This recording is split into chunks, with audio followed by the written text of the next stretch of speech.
दोस्तों, पाकिस्तान की team champions trophy में एक भी मैच नहीं जीत पाई तो रिजवान के बयानों का मजाक बन गया है।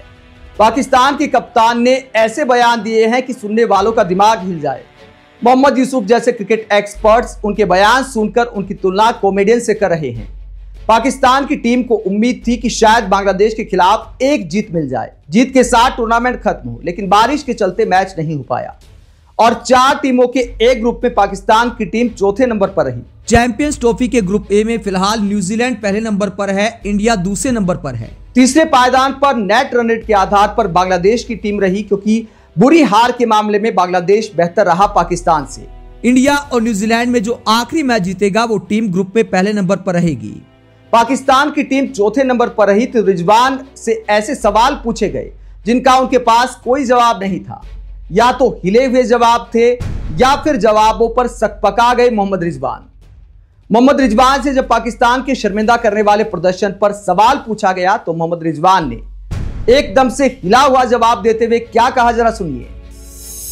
चैंपियंस ट्रॉफी में चौथे नंबर पर रहने पर मोहम्मद रिजवान ने कहा, एक कप्तान के तौर पर मेरे साथ जब टीम बन रही थी तो अचानक खिलाड़ी इंजर्ड हो गए और सब कुछ बर्बाद हो गया। हमारी टीम के जो लड़के पिछले कुछ महीनों से ऑस्ट्रेलिया, साउथ अफ्रीका और जिम्बाब्वे में बेहतरीन प्रदर्शन करके आ रहे थे, अचानक वो इंजर्ड हो गए।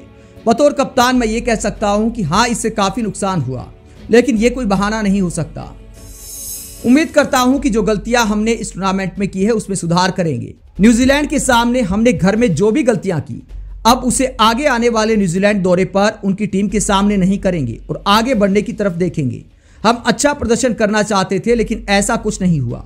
उम्मीदें बहुत ज्यादा थी, हमने सबको निराश किया और खुद भी दुखी हैं। तो मोहम्मद रिजवान कहते हैं कि भैया सैम अयूब को चोट लग गई, फखर जमान को चोट लग गई, उससे हमारी टीम हिल गई।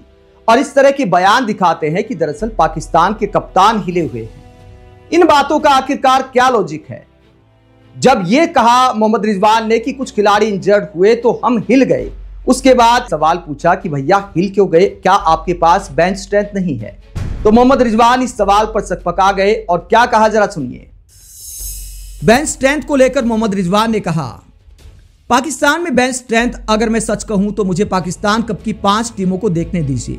हम अलग अलग चीजों में सुधार चाहते हैं। अगर हम सुधार करना चाहते हैं और पाकिस्तान के लिए ऊंचे स्टैंडर्ड तय करना चाहते हैं तब हमें जागरूकता और पेशेवर अंदाज की जरूरत है। हमने ये चैंपियंस कप में देखा था, लेकिन हमें ज्यादा सुधार की जरूरत है। तो मोहम्मद रिजवान ने कहा कि भैया बहुत सुधार की जरूरत है, देखेंगे पाकिस्तान में कौन कैसा खेल रहा है, उसके आधार पर अब आगे भविष्य तय करना है। इस तरह के गोल मोल जवाब देकर मोहम्मद रिजवान निकल गए। लेकिन दोस्तों, अपने आप में यह बयान मजाकिया है।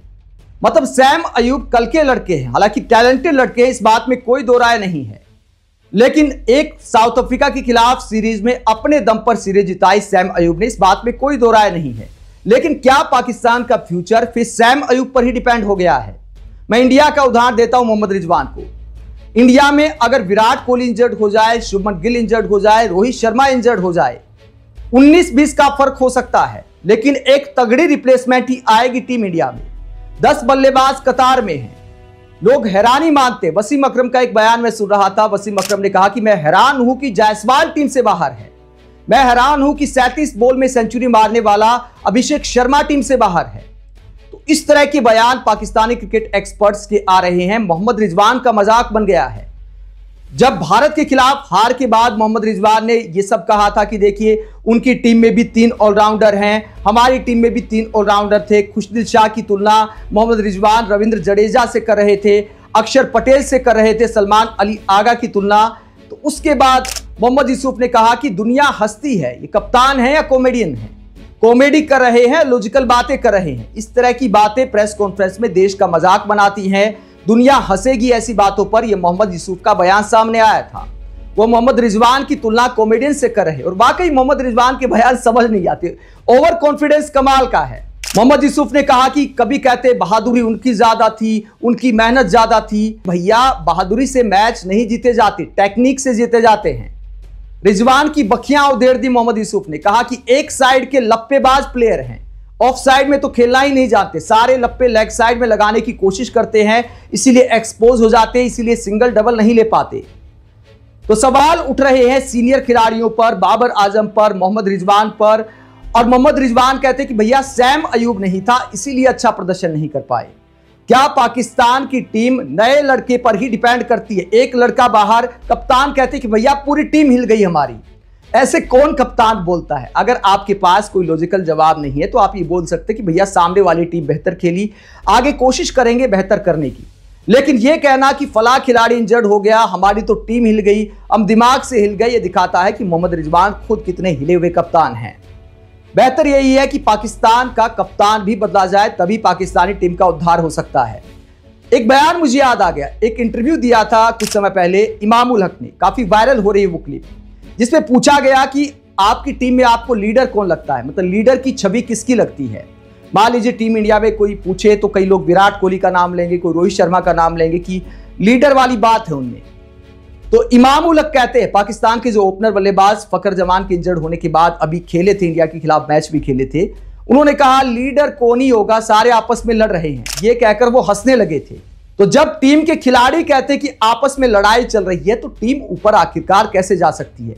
उसके बाद उन्होंने लीडर के तौर पर मोहम्मद रिजवान का नाम लिया, लेकिन क्या बेस बताया, मतलब आधार क्या बताया? आधार यह बताया कि मोहम्मद रिजवान भैया नमाज ठीक से पढ़वाते हैं। कहीं हम टूर पर जाएं तो सारा इंतजाम वो करते हैं कि नमाज कैसे पढ़ी जाए, कोई नॉन मुस्लिम नमाज के वक्त इधर ना आए, उस बात का भी इंतजाम करते हैं। चद्दर वगैरह बिछवाने का इंतजाम, पूरी जो तैयारी है नमाज की वो मोहम्मद रिजवान करते हैं, इसीलिए मैं उन्हें लीडर मानता हूं। मतलब ये आधार है लीडर का। सवाल खेल को लेकर पूछे जा रहे हैं, जवाब नमाज को लेकर दिए जा रहे हैं। नमाज पढ़ना, पूजा पाठ करना, ये सबकी व्यक्तिगत आस्था का मुद्दा है। खेल अलग है और धार्मिक मामले अलग हैं। कप्तान को व्यक्तिगत आस्था की बजाय ध्यान रखने की जरूरत है खिलाड़ियों की फिटनेस पर। जैसे विराट कोहली कप्तान बने तो कोई पूजा करता है, हमारी टीम में, इंडिया की टीम में कोई नमाज पढ़ता है, हिंदू भी है, मुस्लिम भी है, सिख भी है, सबकी अपनी व्यक्तिगत आस्था है। उसका ध्यान रखना कप्तान का काम नहीं होता। कप्तान का काम है खिलाड़ियों की फिटनेस का ध्यान रखना और खिलाड़ियों को मोटिवेट करना, ये सब कप्तान का काम होता है। विराट कोहली आए तो फिटनेस का स्टैंडर्ड कहां पहुंचा दिया था, उसके बाद रोहित शर्मा भी आए, लेकिन एक सिस्टम बन गया। पाकिस्तान के खिलाड़ियों की फिटनेस देखें तो आप हैरान रह जाएंगे। मतलब आजम खान जैसे खिलाड़ी टीम में खेल जाते हैं। यह हैरान करता है कि आजकल की क्रिकेट में इतने अनफिट खिलाड़ियों के लिए भी जगह है पाकिस्तान में। 80-90 के दशक का क्रिकेट खेलता है पाकिस्तान, या तो चौके छक्के लगाने की कोशिश करते हैं या फिर विकेट पर एकदम जाम हो जाते, सिंगल डबल लेना तो जानते ही नहीं है। आप मोहम्मद रिजवान की हार पर ऐसे बयानों को लेकर क्या सोचते हैं? कमेंट बॉक्स पर अपनी राय जरूर दें। साथ ही देखते रहे पब्लिक मीटर, चैनल को सब्सक्राइब भी करें। नमस्कार।